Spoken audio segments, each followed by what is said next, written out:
And thank you for staying with us. The COVID-19 pandemic has been stressful for many people across the United States, particularly here in New York City. Many people are suffering from anxiety and depression, and it's due to the uncertainty of the economy. Where do we go from here? The extended family, worrying about being infected, amongst a whole lot of other things, including what will the future bring. Our next guest talks a little bit about how can one help to reduce the stress and the trauma and the anxiety. Here to tell us more is the managing director of Alquimedez Mental Health Counseling, Henry Montero. And Henry, good to have you. Thank you, Daren. Thank you for having me. Yeah, Well, so important topic, and thank you for taking the time to share with us here mhm, on Open today. When we talk about really navigating the effects of COVID-19, I tell people all the time that now that we're starting to see reopening, we're going to see some things actually reopen, and that's emotions and anxiety and things mhm. of that nature. But talk to us about mental health and how big you see it being a factor post COVID-19 amidst this reopening phase. Reopening is very important for the economy. A lot of people are waiting to the the city to reopen based on all the lost jobs. We're talking about over 500,000 jobs here only in the city. So there is a lot of anxiety waiting for that time. Most of those jobs are not secure. They don't know if they're coming back again. So people are becoming anxious, angry, and that provokes depression at the same time.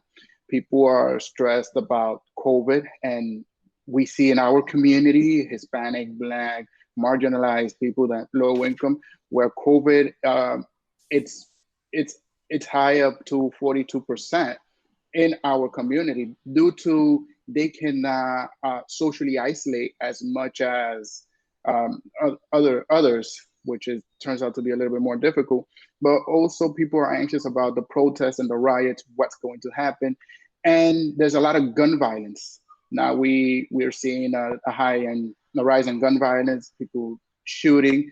They get super anxious, and also they become very despaired when they start hearing fireworks that really associate a lot to gun violence and gun shooting. So all that put together has people in a panic mode and a frantic. So there's a lot of anxiety, there's a lot of anger, there's a lot of depression. There's a high also in substance use and what we see opiate crisis Mhm. because there's not a lot of admissions into those facility beds that normally would take care of people that might go into overdose. So then we're seeing a spike also in people that are overdosing due to opiates. And there's also an increase in the use of alcohol in 52% since the start of the pandemic up to recent days. Yeah. Let me cut in and ask a question about right now because a lot of people Mhm, are seeking treatment. Some people need somebody to talk to. And we mhm, know that it's been hard to really get in, to get an appointment. Many people have been using telehealth. So mhm, talk to us about telehealth for you. Are you seeing more and more people use it? I know you've got to use it as well, given mhm. all that you're dealing with. It was a challenge for us because, first of all, we wanted to use the justice in terms of the care that we were providing to our own patients. In addition, we've seen a raise in 4 to 5 patients coming into the clinic, not into the clinic, but doing the virtual telehealth component, which has been exciting because we're helping more people daily.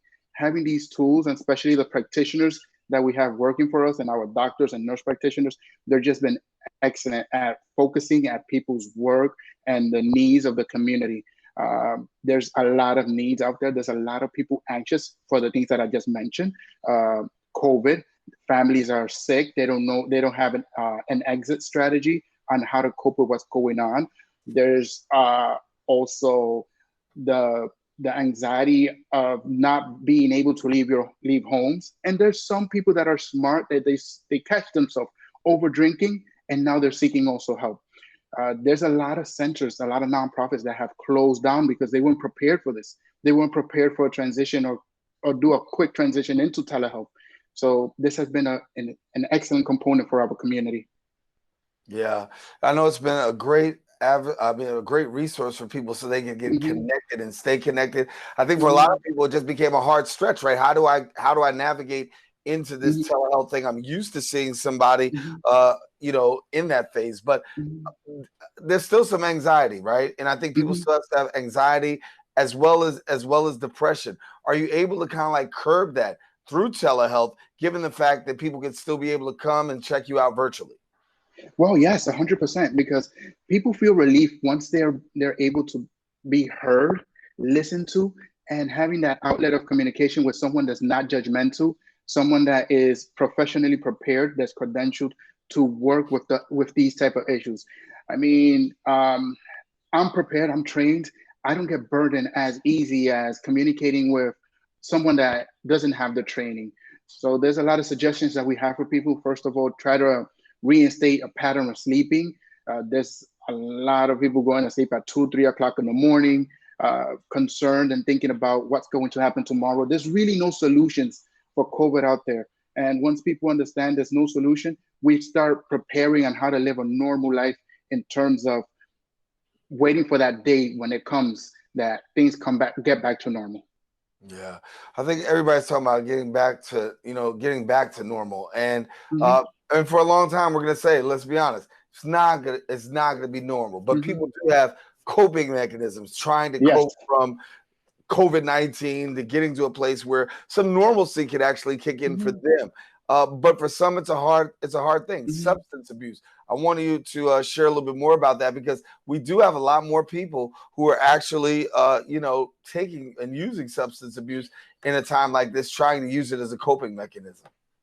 Well, when people self-medicate with any type of substance, it really, in one form, it calms them down, but then in another, it's just destroying them. What it does is depresses the central nervous system. People develop insomnia. They get super anxious. They might get delirious.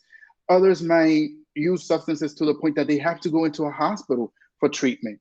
And nowadays hospitals are very, very limited for certain types of conditions, and that's when trouble comes and happens. So the suggestion is try to minimize the drinking as much as possible, try to minimize the smoking as much as possible, because smoking is secondary to cancer and also any other lung issues. And COVID, where is one of the issues that impacts is the lungs. So we try to suggest to try to minimize as much as possible the use of substances. And so, when we talk about substance abuse, what kind of what kind of counsel do you give to those people who are, in using substance abuse during this, trying to cope as we're getting into this reopening phase? What kind of words are you giving to some of your clients to encourage them through this? Well, first of all, a lot of my patients, they follow a faith. They have a practice where hope is one of the guidance to actually reduce the use of drinking, but also motivation in terms of understanding where you are and where you want to be, and the consequences that happens after using substances. So a lot of motivation in our practice, in our counseling. That's where we try to reach the patient where they are. And also, it all depends on the type of substances that they're using, if it's alcohol, if it's the opiates, if it's cocaine, or maybe prescription medication, to try to find some type of relief for their anxieties.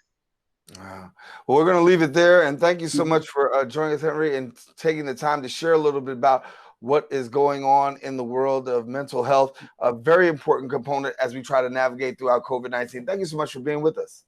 Thank you for having me, Daren. All righty. Listen, for more information now, you can visit their website at alquimedez.com, or you can follow them on Facebook and Instagram at Alquimedez Mental Health.